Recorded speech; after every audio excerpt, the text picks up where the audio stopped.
make our work more inclusive, we have partnered with the WEDEC, WaterAid, the Sanitation and Hygiene Applied Research for Equity to develop the compendium that guides us in disseminating accessible information. Over time, we have used the different materials for disseminating the various technological design options. For example, we have the compendium of accessible wash technologies, and this have been given to the community facilitators and our staff who have disseminated this information through giving the communities the various technological design options, like the path, how to get the access the wash facilities. You see here we have the different types of ramps. We have the different types of ramps that enable you to access the facilities. Then we have for types of steps, how you can use. You can see the different handrails support in the internal environment. We use locally available materials for creating all this. And with this guide, the communities are able to know that we can really use the locally available materials.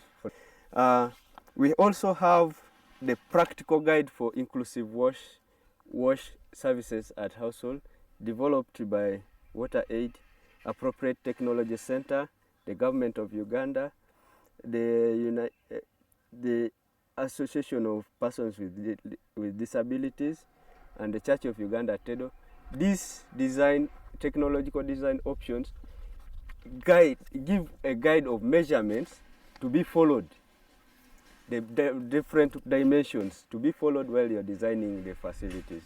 And such, the contractors can use these dimensions for designing the various technological options for the bathrooms, for the latrines, for the toilets. We have developed a compendium of wash technologies, and also we have created a practical guide for inclusive wash services at household and community levels in Uganda. We have also come up with the standards for inclusive wash in institutions that are guided by the Ministry of Education, Ministry of Water and the Environment. We have also worked with WaterAid and the Appropriate Technological Center in the advocacy, in moving forward, influencing others to take up inclusive wash. What we find most useful in the different publications and guidelines is that there has been standardization of designs for example, institutions. What has been less useful in these guidelines has been the modern expensive technologies, and as such they are not easily adopted by the communities that we work with, who are poor and marginalized. We need to develop